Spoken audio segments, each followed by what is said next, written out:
Passage d'aujourd'hui dans Éphésiens chapitre 6, on est encore là dans ce chapitre, Éphésiens chapitre 6. Tournez votre Bible avec moi dans l'Épître aux Éphésiens chapitre 6.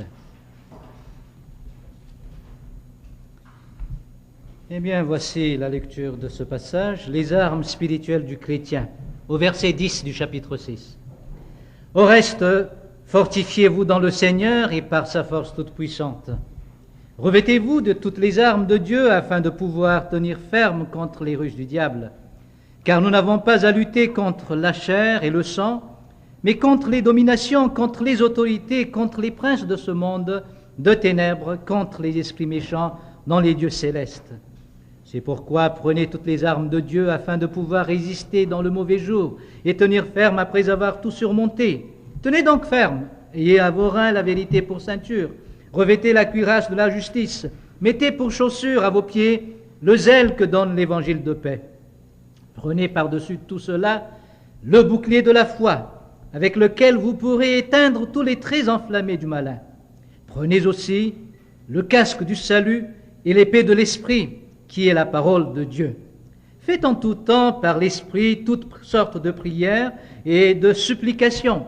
Veillez à cela avec une entière persévérance et priez pour tous les saints.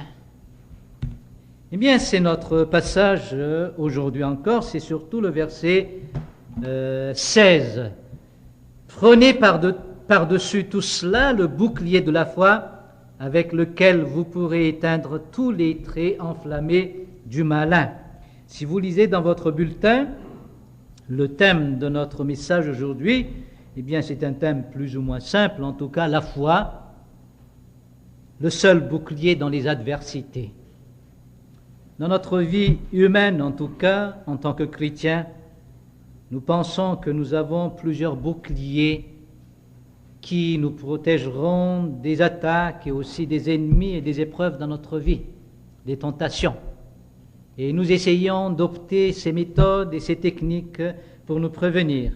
Ça me rappelle un ancien dans une église évangélique charismatique à Madagascar. Il a constaté que dans la vie des chrétiens, il y a des chrétiens qui n'arrivent pas à lutter et qui tombent toujours et qui n'arrivent pas à persister dans la vie chrétienne. Puis il m'a dit, monsieur le pasteur, je crois il y a un secret dans le succès devant les tentations, la victoire devant les tentations. Il doit y avoir un secret, mais je n'ai jamais trouvé ce succès. Mais nous commençons à trouver plus ou moins la tactique. Il faut amener les gens à faire ceci, à faire cela, et puis des techniques, disons plus ou moins humaines, qu'il m'a proposées,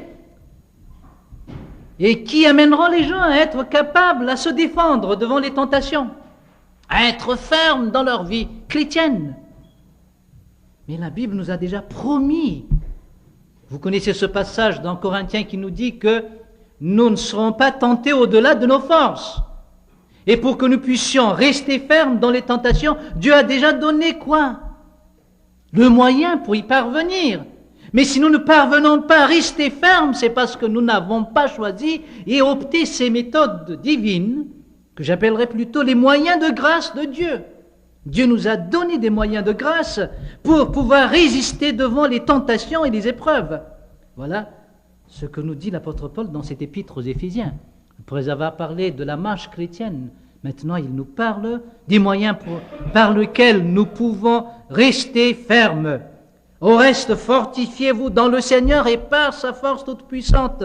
Eh bien, notre fortification, c'est dans le Seigneur, mais pas dans notre technique ni notre méthodologie. Bon, nous les pasteurs, nous sommes tentés souvent malgré nous, de manipuler les gens pour les amener à être fermes dans leur vie chrétienne, soit en les encourageant, soit en disant « c'est merveilleux ce que tu as fait, ah c'est ceci », puis on dit ceci pour qu'ils soient encouragés. Mais s'il n'a pas envie de faire cela, on a beau l'encourager, il restera toujours dans cette situation. On manipule. Et des fois les gens, quand on les remercie pas pour les petites choses qu'ils font dans l'église, eh bien ils ne reviennent plus. Alors nous sommes tentés de les toujours remercier pour n'importe quoi. Il faut toujours s'attendre à cela pour que, et nous sommes obligés de faire cela pour que. Mais Dieu nous a donné le moyen pour rester fermes, chers amis. Au verset 11, il nous dit, revêtez-vous de toutes les armes divines de Dieu. La panoplie divine, voilà la solution. Nous optons plutôt la panoplie humaine, mais pas la panoplie divine, celle qui vient de Dieu. Afin de pouvoir tenir ferme contre les ruses du diable, les méthodes du diable. Il est rusé, il a des méthodes aussi, il est très manipulateur, il sait comment nous conditionner. Et rappelez bien l'histoire d'Ève. Il suffit d'un rien, puis elle est tombée. C'est elle qui a décidé tout. Satan n'a même pas dit « touche à cet arbre, prends-en un fruit de cet arbre ». Il n'a rien dit le diable, seulement il a manipulé cette femme. Et c'est la femme qui a décidé dans sa tête que l'arbre est bon à manger, agréable à voir, et ça rend intelligent. Quelle rationalisation! Dieu a dit, c'est un arbre qui va vous amener à quoi? À la mort. Puis Ève trouvait que cet arbre était bon, joli. Vous voyez ce changement-là? Le diable a des tactiques, des méthodes. Il suffit d'un rien, et nous tombons. D'un rien. Vous faites quelque chose et dit, et on ne vous approuve pas, et vous allez laisser le Seigneur à cause de cela. Je trouve ça aberrant. Mais c'est ce que nous faisons quotidiennement, non? Il suffit d'une petite parole, paf, je laisse le Seigneur. Une petite chicane à la maison, je ne viens pas à l'église. Yara vous a brassé, bon, je ne viens plus à l'église.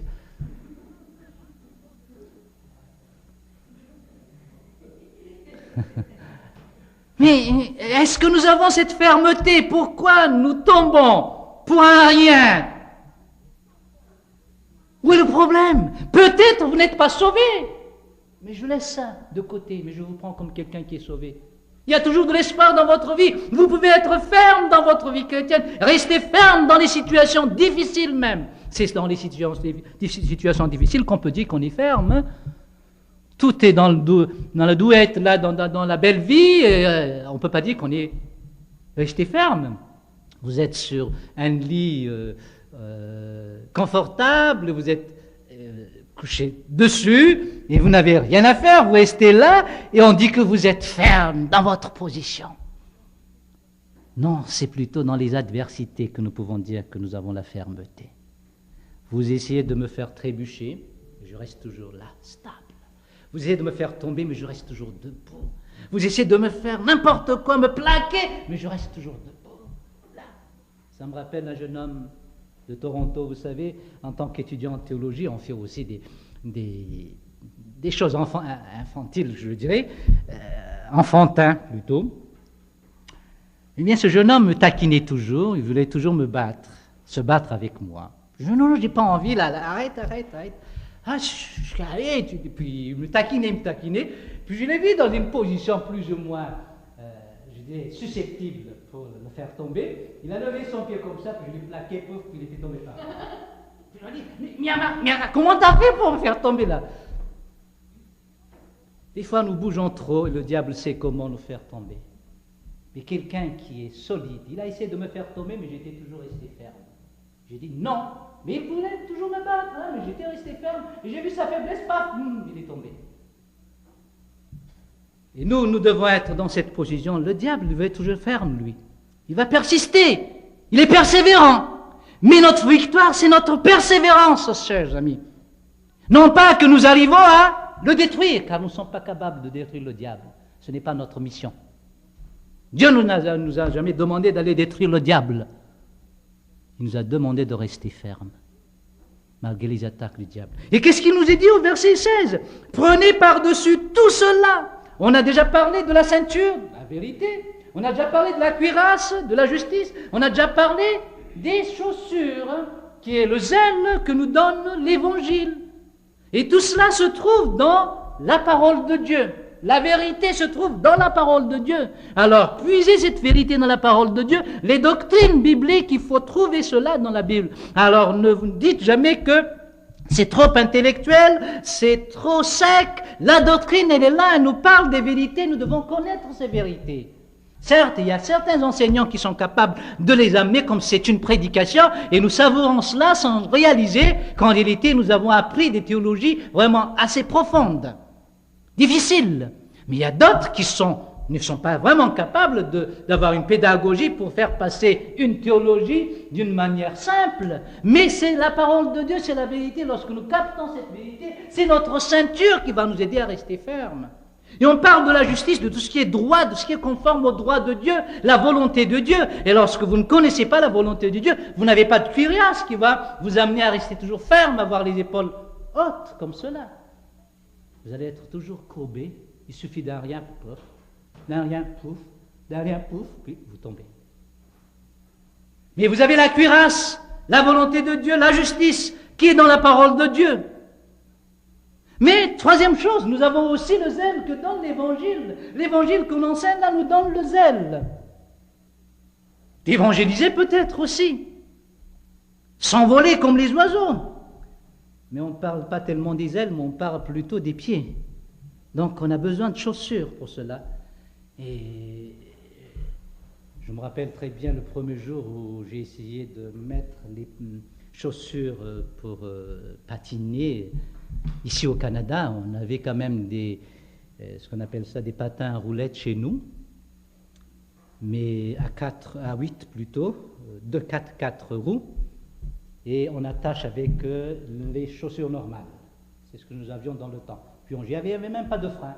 Et c'est la manière de s'arrêter qu'il faut apprendre comment s'arrêter. Mais la première fois quand j'ai utilisé comment vous appelez ça? Oui, à glace, là, patin à glace, avec la lame tranchante comme ça, et à se tenir debout comme ça. S'il n'y avait pas cette partie haute, je ne serais pas capable de me tenir, vous voyez? Car ce n'est pas à 4 roues comme nous avions chez nous, mais c'est à une lame comme cela. Donc il faut avoir la botte jusqu'ici pour tenir la cheville. Et la chaussure que nous avons ici, c'est exactement cela, pour nous rendre vraiment fermes. Et comme cela, nous ne nous risquerons pas de tomber. C'est étonnant de voir ces joueurs de hockey là. Mais ils sont forts, hein. Ils patinent, ils vont comme ça, mais pourquoi? Donnez-leur des chaussures qui vont jusqu'ici. Ils vont se casser les chevilles, c'est sûr. Fouler les chevilles comme on dit normalement. Mais grâce à ces genres de chaussures, ils arrivent à rester fermes dans le combat. Certes, au départ, d'abord, quand il apprenait, il faisait comme ça, puis vous savez ce que ça veut dire apprendre à patiner, hein? Maintenant, ils n'ont plus peur, puis ils vont, puis ils tiennent toujours debout. On les pousse, mais ils restent fermes. Pourquoi? Grâce à ces chaussures.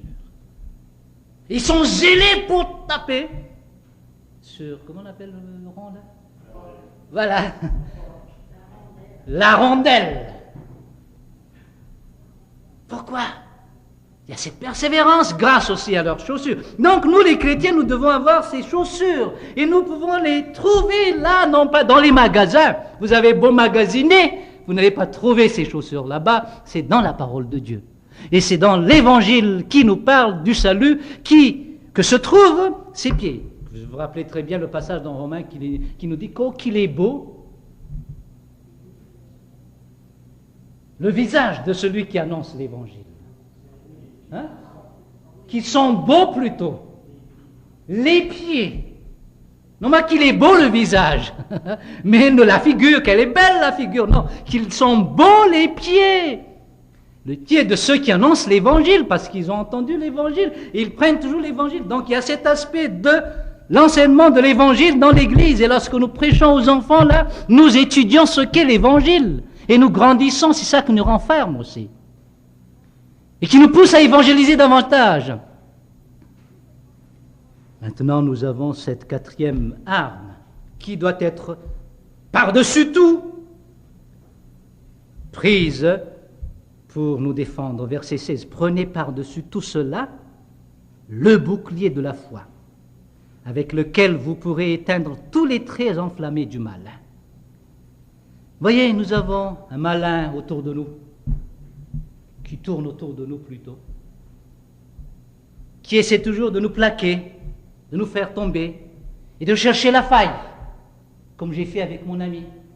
Bah, il voulait me pousser, puis il avait le pied comme ça, pour tout simplement taper dessus, puis tombe.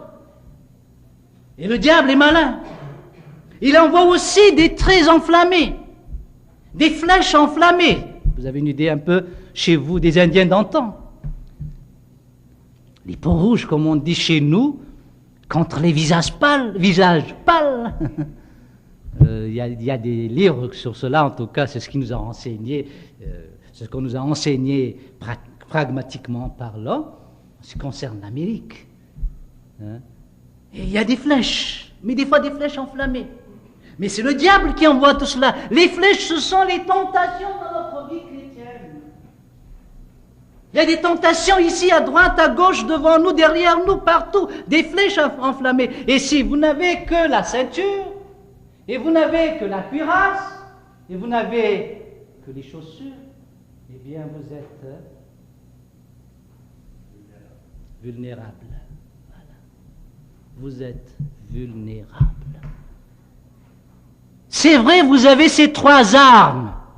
Elles sont nécessaires, mais pas suffisantes. Elles sont nécessaires, mais elles ne sont pas suffisantes. Vous avez besoin de ce bouclier qui va vous protéger. Et chez les Juifs, dans le temps des anciens en tout cas, eh bien, il y avait deux types de boucliers. Il y a le bouclier rond, qui est portable comme cela, et qui est plus léger que l'autre. Eh bien, c'est rond. On se protège avec. Mais des fois, c'est très difficile de protéger la jambe en faisant comme ça. Eh bien, on se risque de se faire attaquer aussi devant. Donc, on a besoin d'un autre bouclier qui est grand, qui protège jusqu'ici. Pourquoi jusqu'ici? Parce qu'il faut laisser la tête capable de voir. Ils ne sont pas encore doués avec les plexiglas là, anti-balles. Là, on peut avoir le bouclier maintenant de cette hauteur, mais on voit à travers. Mais dans le temps, le bouclier arrive jusqu'ici, mais ça protège tout le corps par-dessus. La cuirasse, la ceinture et les chaussures, on a besoin de ce bouclier qui est rectangulaire, mais arrondi aussi. Et on s'appuie dessus, puis on se protège. Voilà le bouclier. Si vous n'avez pas ce bouclier, eh bien, les flammes vont venir, les traits enflammés vont venir et vont vous détruire. Nous avons des tentations, il suffit d'un rien.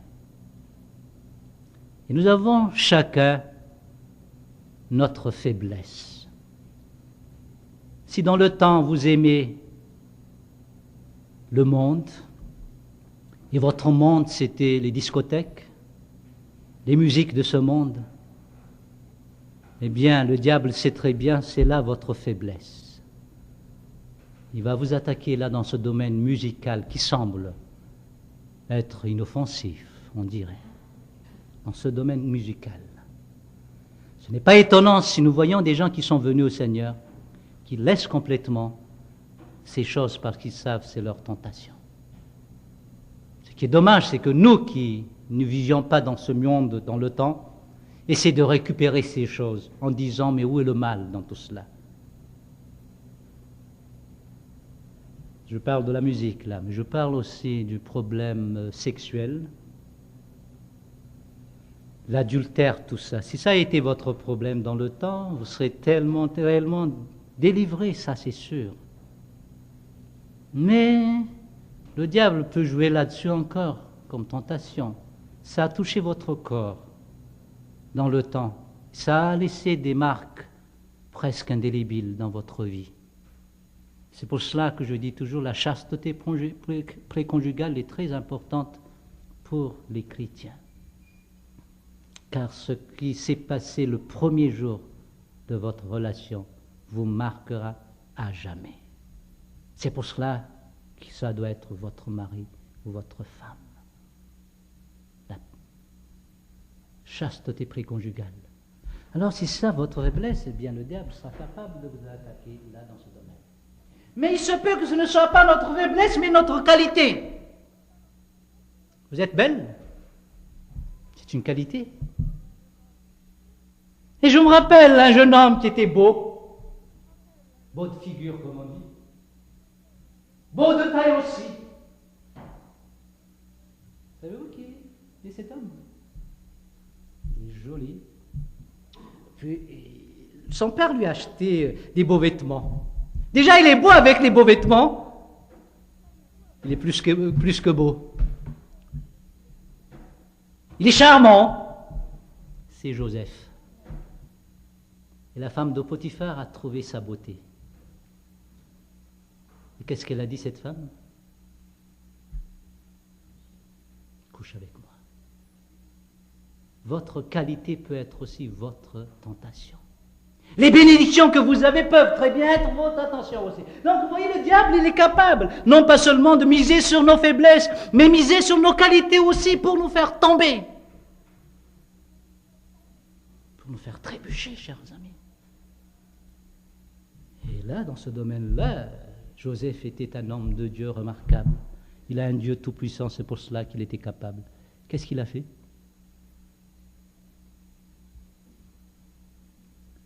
Il a pensé à son Dieu. Je ne vais pas pécher contre mon Dieu, il a dit. Il aurait pu dire, je ne vais pas faire ce tort à mon maître, Potiphar. Il n'a jamais pensé à cela d'abord, mais plutôt à Dieu.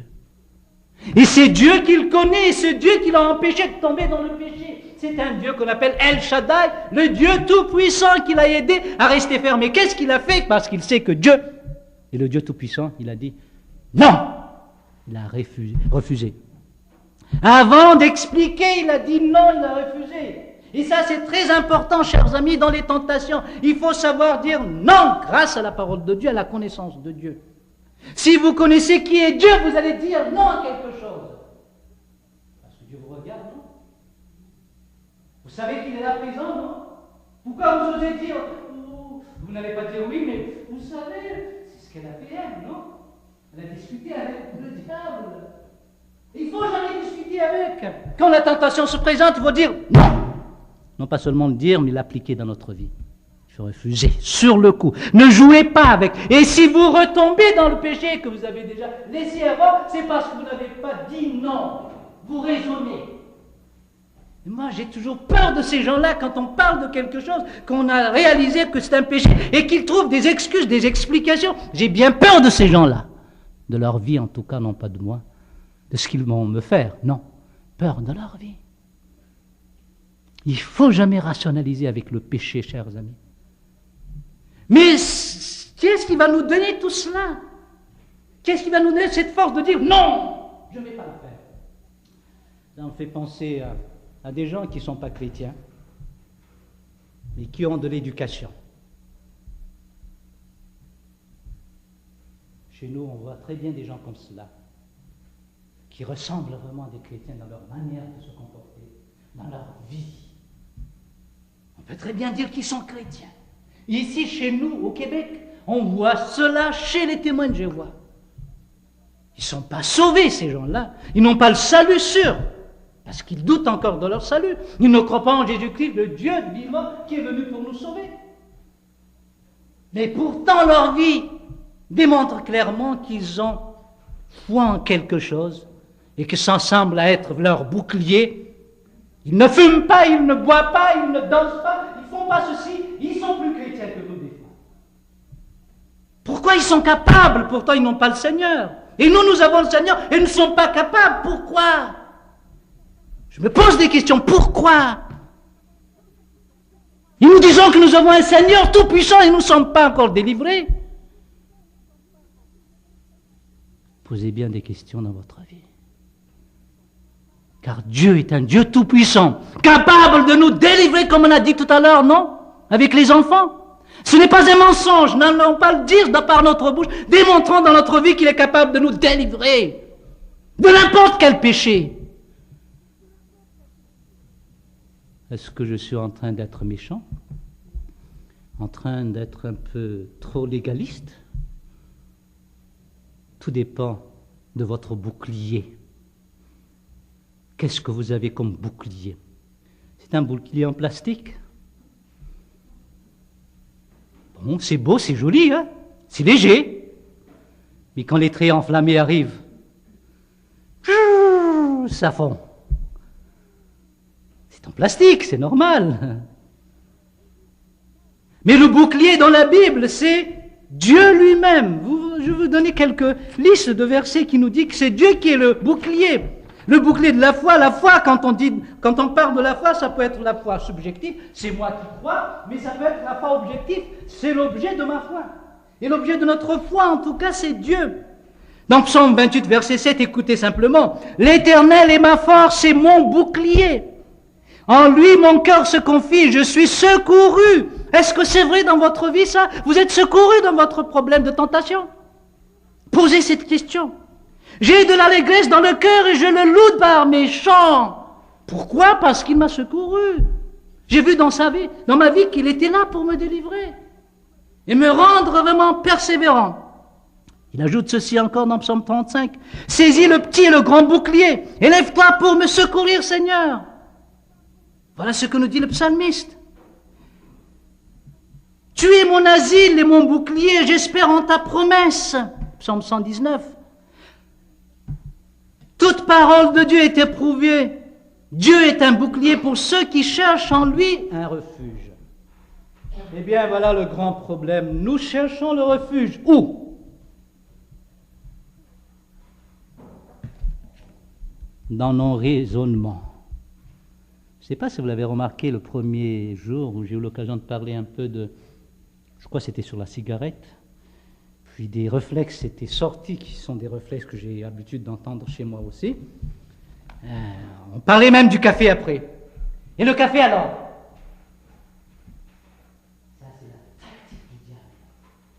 C'est la tactique du diable pour que nous tombions toujours dans le même péché. N'oubliez le café, vous avez ce problème-là, oubliez ce problème. C'est ce que nous avons comme raisonnement. On se refuge dans tel argument, dans telle logique. Et vous vous rappelez très bien, j'ai rectifié ça au début. Ah oui, c'est vrai, il faut être... mais c'est difficile, là. Pourquoi leur dit qu'il faut être délivré, puis on dit c'est difficile? Arrêtez d'en parler si vous dites que c'est difficile. Dieu promet quand même la délivrance, non? Et il peut nous délivrer. Certes, nous ne sommes pas des anges. Et comme disait Pascal, l'homme n'est ni ange, ni bête. Le malheur, celui qui fait l'ange, fait la bête. N'essayons pas d'être des anges, sinon nous allons nous démontrer que nous sommes des bêtes plutôt. Mais nous sommes des humains, mais des humains avec l'aide de Dieu, que Dieu est en train de secourir. Que Dieu aide, et il nous a donné ce bouclier pour nous protéger, et le bouclier c'est cette connaissance de Dieu. Dieu est tout puissant, il est capable de me délivrer. Est-ce que c'est ça votre Dieu? Est-ce que vous avez cette connaissance de ce Dieu, et cette foi envers lui? Ce sera votre bouclier. Eh bien, pour mieux expliquer tout cela, essayons de prendre l'exemple de Job. Tournez votre Bible dans Job. Je l'ai commencé la dernière fois, mais je vais finir. Je ne l'ai pas fini la dernière fois. Fait exprès ou non, on ne l'a pas fini en tout cas. On va continuer cette étude de Job pour voir vraiment comment il a fait pour pouvoir résister à toutes les tentations. Qu'est-ce qu'il a eu comme épreuve dans le chapitre 1er? Avant tout cela, d'abord, il faut voir ce que Dieu pense de Job. Comment il voit Job. Et ça c'est bien, ça c'est merveilleux de savoir cela. Et qu'est-ce que Dieu pense de nous aussi, nous devons le savoir. Eh bien, lisons au verset 1 du chapitre 1er. Il y avait dans le pays d'Uth un homme qui s'appelait Job. Et cet homme était humain, fragile, mais il craignait Dieu et essaie de se détourner du mal. Pourquoi tu ris, Joanne? C'est pas pareil, on n'a pas la même version. C'est toujours la version miarienne. Hein? Bon, c'est ma pratique. Pour que vous vous concentrez vraiment sur ces points. Un homme qui s'appelait Job, et cet homme était intègre. Il est un homme, c'est un humain, non? Mais qu'est-ce qu'il dit la Bible? Qu'est-ce qu'elle dit la Bible? Il est intègre, voilà ce que Dieu voit chez cet homme. Et en plus, il est droit. On a parlé de vérité, intégrité dans la vérité, mais aussi la justice après cela, le droit. Et qu'il craignait Dieu et se détournait du mal. Où est le secret? Il arrive à se détourner du mal. Où se trouve le secret? Voilà, vous l'avez compris. il craignait Dieu. Mettez Dieu devant vous, et cette crainte de Dieu, vous n'oserez pas faire quoi que ce soit. C'est ça qui va vous protéger. Il s'est détourné du mal parce qu'il craint Dieu. Et la crainte de l'Éternel, c'est le commencement de la sagesse. Et dès que vous commencez à ne plus craindre ce Dieu, et que considérez ce Dieu comme un Dieu d'amour, dans le sens qu'il tolérera tous vos méfaits, eh bien, vous ne serez pas capable de vous détourner du mal. Dieu est capable de vous délivrer, mais il faut que vous ayez cette foi. La foi en un Dieu. Et la foi veut dire la crainte de ce Dieu. Il ajoute ceci, il naquit 7 fils et 3 filles, il possédait 7000 brebis, 3000 chameaux, 500 paires de bœufs, 500 ânesses, et un très grand nombre de serviteurs, et cet homme était le plus considérable et considéré, je suis sûr, le plus considérable de tous les fils de l'Orient. Voilà Job. Non pas seulement c'est un homme de Dieu qui craint Dieu, mais c'est un Richard. Il faut le dire, c'est un Richard. Il est riche. On ne parle pas de ce Richard ici, mon grand. On parle d'un homme qui est riche. Un Richard. Il ne fait pas partie de cette famille que nous connaissons, mais il est Richard. Voilà ce que nous disons. Dieu l'a béni. Ça peut arriver à un chrétien. Ça peut nous arriver. Être riche dans le Seigneur, il n'y a pas de problème dans la richesse. Il n'y a rien de mal dans la richesse. Il y a des gens qui disent que lorsqu'on s'enrichit, c'est parce qu'on a fait des magouilles. Pas nécessairement, ça peut très bien être la bénédiction du Seigneur. Et être riche dans le Seigneur, c'est le cas de Job. Bon, essayons de voir maintenant la conception du diable sur cet homme. Regardez au verset 6, surtout verset 6, d'accord, chapitre 1, verset 9 plutôt. Et Satan répondit à l'Éternel, est-ce d'une manière désintéressée que Job craint Dieu? Là, il accepte qu'il a une crainte de Dieu, non? Il craint Dieu, mais pourquoi il craint Dieu? Il y a un esprit calcul chez lui. Hein? Il est intéressé. Puis il ajoute ceci, ne l'as-tu pas protégé, lui, sa maison et tout ce qui est à lui? Tu as béni l'œuvre de ses mains, et ses troupeaux couvrent le pays. Qu'est-ce que ça veut dire? C'est la notion du diable sur notre situation. Eh bien, le diable pense que lorsque nous sommes bénis par le Seigneur, c'est ça qui va nous dicter à le suivre. Et des fois, nous, les pasteurs, nous sommes tentés de prêcher cela aussi, en disant, là, c'est la prospérité dans le Seigneur. C'est ce qu'on a entendu souvent chez les charismatiques, en disant que Dieu, lorsque vous croyez en Jésus-Christ, point de problème. Et lorsque vous croyez en Jésus-Christ, vous allez devenir riche. Et c'est prouvé dans leur vie, on dirait.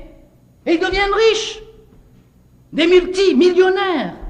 Alors je parle en termes de dollars américains, hein. Multimillionnaires après.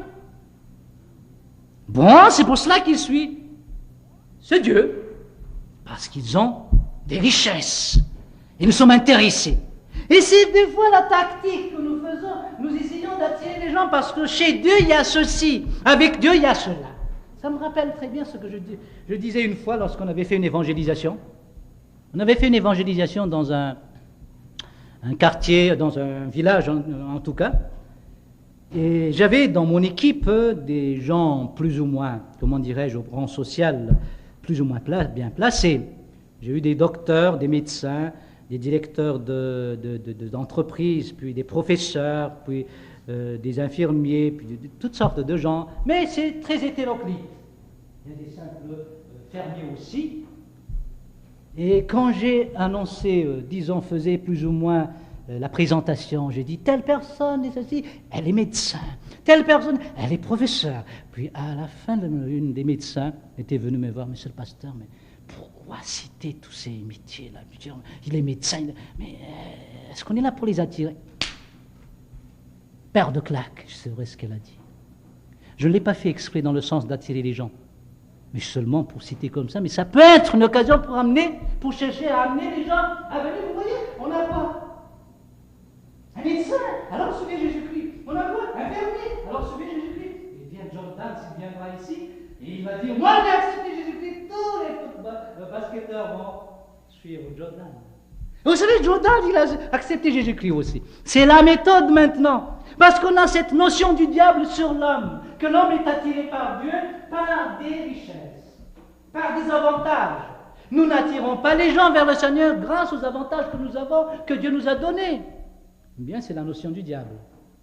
C'est une notion, je dirais bien, très limitée. Ça prouve qu'il est limité, le diable. Il pense que c'est à cause de ses richesses que lui, il a suivi le Seigneur. J'ajoute ceci.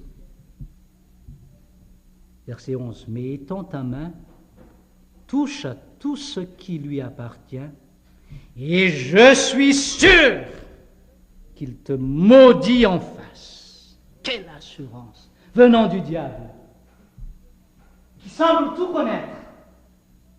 Il est sûr que si on enlève les richesses dans la vie de Job, qu'est-ce qu'il va faire? Il va maudire ce Dieu qui l'a accepté dans sa vie. Et des fois, nous avons peur de dire des choses parce qu'on dirait que ça va primer telle personne, ça va aider cette personne plutôt à quitter l'Église. S'il est touché par Dieu, est-ce qu'il va rester cet homme jusqu'au bout? C'est ça notre assurance. Mais l'assurance du diable, il va quitter. Donc, dans quel camp nous nous trouvons là? Dans le camp du diable qui réalise qu'il vient suivre le Seigneur grâce à la richesse. Eh bien, le salut n'est pas sûr si cela est vrai. Il va quitter, c'est sûr, il va quitter. Mais le diable ne savait pas la cause de tout cela. Il connaît certaines choses chez Job. Il ne connaît pas sa nature. Il ne connaît pas son cœur. Il connaît les choses extérieures, non pas tout ce qui est intérieur en nous. Il ne connaît pas notre cœur. Il est limité, le diable. Il ne peut pas connaître ce que nous avons dans notre cœur. Il ne connaît pas notre nature. Dieu ne lui a pas révélé cela. Il pense toujours que nous sommes vulnérables. Il est capable de nous faire tomber. Voilà ce qu'il pense. Et des fois, nous croyons comme lui aussi, en ce qui concerne notre cas. Nous sommes dans le camp du diable, en pensant que si le Seigneur enlève toutes ces richesses-là, quand même, j'ai bien peur que... continuer la pensée. Est-ce votre cas?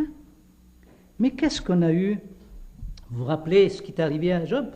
L'Éternel dit à Satan, « Voici tout ce qui lui appartient, je te le livre. » Seulement ne porte pas la main sur lui. Il est encore limité.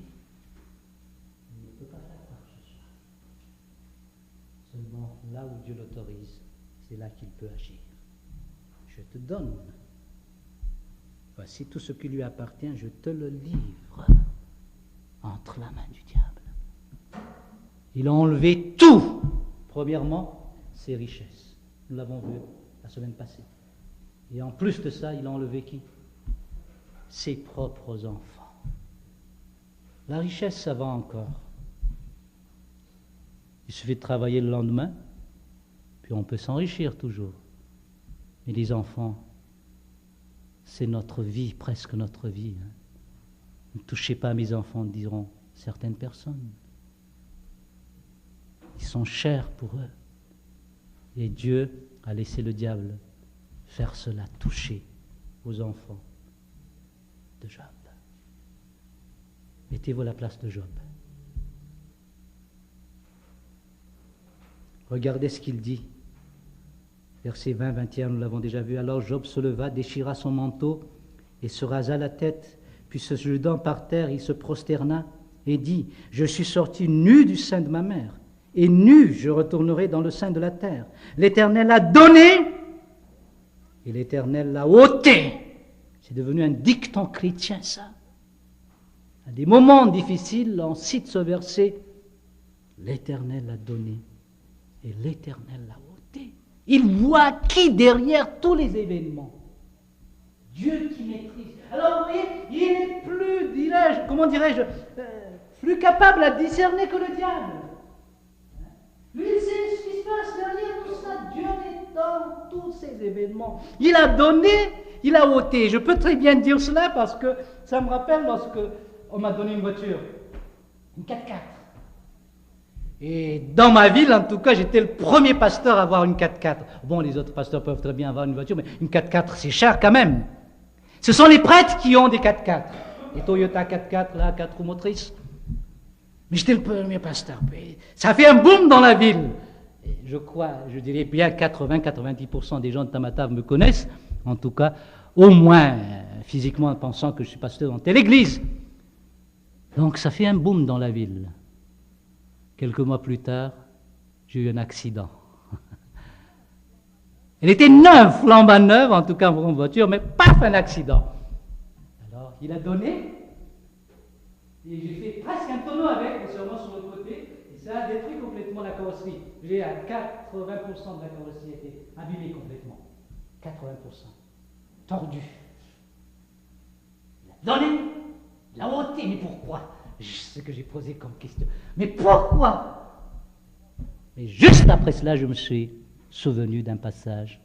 Toute chose concourt au bien de ceux qui aiment le Dieu Tout-Puissant. Alors ce que j'ai fait juste après cela, c'est de le remercier. Je me suis assis sur le pneu, comme ça, parce qu'il était sur le côté de la voiture, que je me suis assis comme ça. Un homme qui tenait Emmanuel, ma fille, me regardait. Et moi j'ai dit, merci Seigneur pour cet accident, c'est toi qui l'as voulu. Me voir avec les yeux comme ça, gros comme ça, me voir en plein accident et remercier le Seigneur. C'est aberrant ça. Mais qu'est-ce que vous voyez derrière cet événement? C'est Dieu. Et il a ressuscité cette voiture en un rien de temps. Ça m'a coûté quand même des milliers de dollars. Mais des amis m'ont envoyé en plein accident. Ils ont décidé de faire une collecte pour moi. Ils se souvenaient de Miara. Puis ils ont fait une collecte. Puis on m'a annoncé, vous avez telle somme pour vous. Et Annie m'a dit, Miara, il faut annoncer aux amis au Canada que la voiture était... Jamais je ferai cela. Parce qu'ils venaient de me donner la voiture, maintenant je vais le dire, elle est accidentée. Non, je ne ferai pas cela. Je trouverai le moyen pour réparer cette voiture. Et j'ai eu ce coup de téléphone me dire qu'il y a telle somme, comme love offering, comme on dit en anglais, pour toi. Et c'est la somme nécessaire et suffisante pour réparer la voiture. Totalement. Pas plus, pas moins. Mais il faut reconnaître qui derrière tous ces événements. Dieu. C'est notre bouclier. Donc lorsque nous passons dans des épreuves, Dieu est derrière cela, mettez ça dans la tête, il maîtrise tout.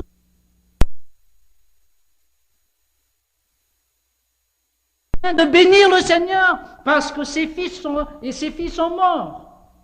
Parce qu'il a perdu toutes ses richesses. Et nous qui sommes très très humains du XXe siècle, nous allons dire, mais je suis victime là. Ça ne vous arrive pas. Et Dieu, il me fait... Puis on n'ose pas dire ce que nous voulons dire dans la tête, quoi. Et nous disons que c'est injuste. Me faire ça à moi. À moi. Pourquoi me faire ça à moi? On ne me connaît pas, là, me faire ça à moi. Le moi avec un grand M. C'est notre problème quotidien, en tout cas. Et lorsque nous connaissons notre bouclier, l'objet de notre foi, qui il est vraiment, cela va nous aider dans nos épreuves. Continuons l'histoire.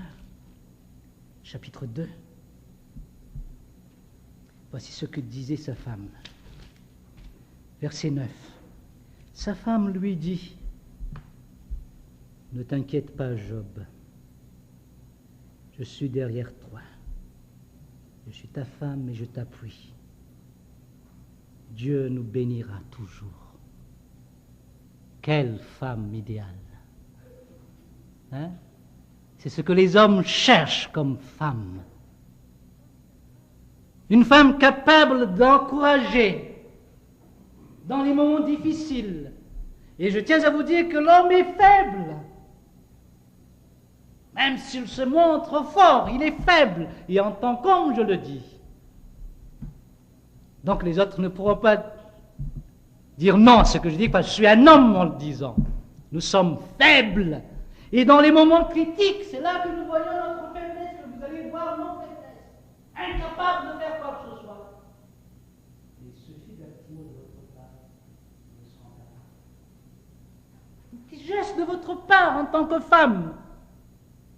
Vous tâtez simplement les épaules. Ça va chez vous. C'est suffisant. Le Seigneur vous cherchez, ne touchez pas. C'est suffisant. Même si vous ne touchez pas aux épaules. Cette parole est suffisante pour nous donner le courage. Et c'est la femme que nous voyons ici. C'est ça, non? Sa femme lui dit, ne t'inquiète pas, je suis avec toi. Dieu va nous bénir. Quel message venant de la femme. Hein? Oh, Madame Gingras, on aimerait bien que ce soit ainsi, hein? Mais ce n'est pas le cas. Qu'est-ce que nous voyons? Sa femme lui dit, tu demeures ferme dans ton intégrité, là. C'est fou. Pense à ce qui t'arrive, là. Tu es victime maintenant, voilà ce que Dieu fait dans ta vie. Regarde. Tu demeures ferme dans ton intégrité. Maudis Dieu et meurs. Quel conseil. Et les femmes, quand les femmes veulent, Dieu veut. Ça c'est vrai. Vous avez cette manière d'imposer des choses. Je suis marié pour le dire. Vous savez comment imposer quelque chose. Et quand femme veut, Dieu veut, on dit. C'est un proverbe, c'est-à-dire prouvé pragmatiquement. On ne fait jamais un proverbe sans preuve. C'est grâce à des cas et des cas et des cas qui sont devenus des règles. Que quand femme veut, Dieu veut. Donc, logiquement parlant, qu'est-ce qui va se passer dans la vie de Job? Ayant une femme comme ça. Déjà, le malheur est sur lui. Il est comme ça. Les enfants sont tous morts, il est comme ça. Et puis sa femme, par-dessus tout, au lieu d'être un bouclier, devient encore une autre charge. Alors la tête conduit comme ça, puis complètement abaissée. Ça doit être le cas de Job. Et qu'est-ce qu'il a dit, Job? Regardez. Mais Job lui répondit, tu parles comme une femme insensée. Tu oses dire comme cela, t'adresser à Suzanne de cette manière, Richard? Mais c'est Job. Il a osé le faire. Parce que c'est vraiment une femme insensée. Il faut la traiter telle qu'elle. C'est une insensée, donc insensée, dans le sens qu'elle ne comprend pas les choses de Dieu. Vous voyez? Tu es une femme insensée, là. Quoi? Nous recevons de Dieu le bien. Tu étais contente. Tu étais toujours avec moi, tu étais resté fidèle, parce qu'on recevait le bien. Et nous ne recevons pas aussi le mal, seulement le bien que nous allons recevoir de lui. Voilà quelqu'un qui est ferme. Pourquoi il est ferme comme cela? Pourtant, on a enlevé tous ses biens, tous ses enfants, et sa femme l'écrase encore en plus de cela. Il n'y a plus moyen de faire quoi que ce soit. Il est laissé seul. Et je vois Jésus-Christ laissé seul. Je vois l'apôtre Paul qui a dit, j'étais seul pour ma défense. Livré seul. Même sa femme n'est plus derrière lui. Alors, il est au bout, comme on dit, de sa force. Il n'est plus capable de résister. Et le diable va démontrer au Seigneur qu'en réalité, c'est à cause de tout cela qu'il a suivi le Seigneur. L'auteur du proverbe d'Hébreux nous dit que nous n'avons pas encore lutté jusqu'au sang. Qu'est-ce que ça veut dire? Il suffit d'un rien et nous tombons.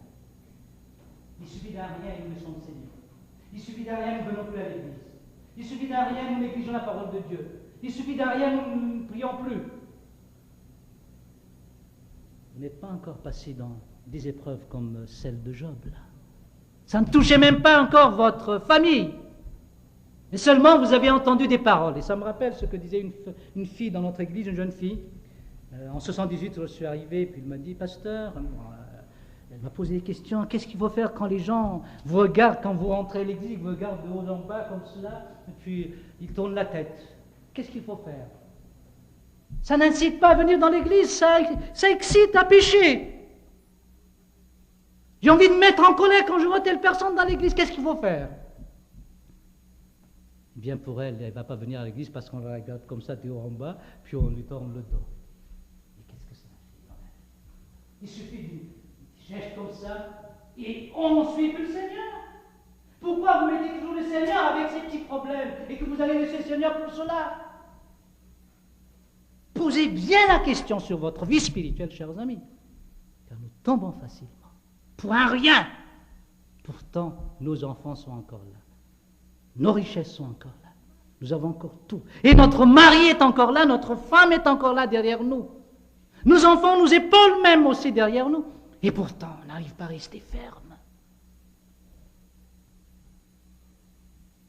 Le secret est toujours le même. Il voit qui derrière tout cela, Job? Dieu. Même il va donner quoi ce Dieu qu'il croit? Non pas seulement le bien, mais le mal aussi. Quelle théologie, vous voyez là? Que ce Dieu tout-puissant peut me donner aussi des claques. Et pourtant, nous les chrétiens, nous pensons que donner des claques, ce n'est pas l'amour. On n'aime pas si on... C'est l'amour de Dieu. Il nous châtie même des fois. Il nous aime, mais il nous fait passer dans des malheurs, dans des épreuves. Qui que nous soyons, si nous sommes chrétiens. Ça va arriver. Et comme dit un dicton, pas tout à fait un dicton, mais ça deviendra un dicton peut-être. Ça fait partie de l'avenir, l'épreuve peut-être pour votre vie. Mais l'avenir va venir sans prévenir.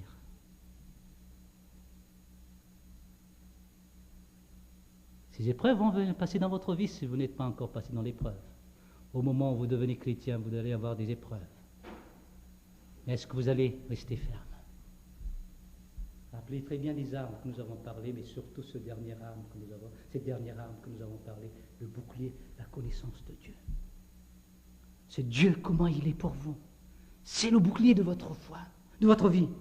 C'est la foi en ce Dieu, c'est votre croyance. Ce Dieu tout-puissant qui maîtrise tout. Ayez cette conviction. Vous allez être ferme comme Job. Et voici ce qu'il nous dit le passage. En tout cela, Job ne pécha point par ses lèvres, même pas par ses lèvres, plus encore par ses actes. Des fois, nous n'agissons pas, mais nous parlons. Pourquoi Dieu m'a fait ceci? Mais ça, nous péchons en train de pécher par les lèvres, non? C'est Job qui a une foi ferme, il croit en ce Dieu. Essayons de voir sa conclusion dans le chapitre 42. Voici la conclusion de Job, où nous voyons vraiment quelle est sa foi qui est le bouclier dans sa vie. Chapitre 42, verset 1 et suivant. Job répondit à l'Éternel et dit, « Je reconnais que tu peux tout et que rien ne s'oppose à tes pensées. » Voilà la foi de Job. Et l'objet de la foi, c'est quelqu'un qui peut tout. Et rien ne s'oppose à cette personne, à ses pensées. Voilà son Dieu et voilà sa foi, qui est un bouclier pour lui. Est-ce que c'est votre foi? Je ne vous demande pas d'avoir foi envers votre capacité d'obéir, ni de la capacité de faire ceci, mais d'avoir la foi en ce Dieu qui, comme dit Job, qui peut tout. C'est un Dieu tout-puissant. Il a le pouvoir et que rien ne s'oppose à ses pensées. Mais tout ça, c'est dans le domaine cognitif, seulement dans la pensée. Et si vous ne venez pas étudier la parole de Dieu, vous n'allez pas comprendre qui est Dieu, comment il est. Donc c'est dans l'étude de la parole de Dieu que nous allons comprendre que Dieu peut tout et que rien ne s'oppose à ses pensées. Et si c'est votre foi, et si c'est votre Dieu aussi, eh bien, je suis sûr que vous allez rester ferme dans votre vie chrétienne. Devant les tentations, les épreuves. Vous vous rappelez très bien l'histoire de Joseph devant cette femme, la femme de Potiphar. Je sais, elle est belle, hein. Je crois des premiers ministres dans le temps avaient le droit et le pouvoir de prendre des belles femmes. C'est dans l'histoire, hein, Marc? C'est sûr qu'elle est belle. Donc attirante aussi. Elle doit être charmante, séduisante. Mais qu'est-ce qu'il a fait, Joseph? Il était capable de dire non, parce qu'il craint ce Dieu tout-puissant. Tout est là, l'objet de notre foi, ce Dieu. Il ajoute ceci au verset 4. Mon verset 5. Mon oreille avait entendu parler de toi. C'est déjà un bon point. C'est pour cela qu'il croit qu'il peut tout et que rien ne s'oppose à ses pensées. Mais il ajoute ceci. Mais maintenant, mon œil t'a vu. Si on s'arrête là, maintenant, mon œil, ça veut dire autre chose, qui n'est pas d'accord. Et maintenant, mon œil t'a vu. Et qu'est-ce qu'il fait parce qu'il a vu? C'est pourquoi je me condamne et je me répands sur la poussière et sur la cendre. Vous voyez cette humiliation? Parce qu'il a connu ce Dieu, mais il l'a connu d'une manière intellectuelle, d'abord dans la connaissance biblique de Dieu, mais il l'a connu aussi d'une manière pragmatique dans sa vie. Est-ce que vous avez pu voir ce Dieu manifesté dans votre vie?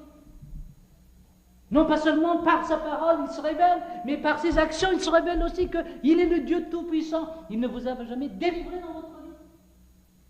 Il n'a jamais fait dans votre vie, rien que pour votre salut. Vous étiez adultère avant, non? Après votre salut, vous êtes sauvé complètement, non? Voilà la force qu'il a fait dans votre vie. Vous avez vu alors l'action de Dieu dans votre vie.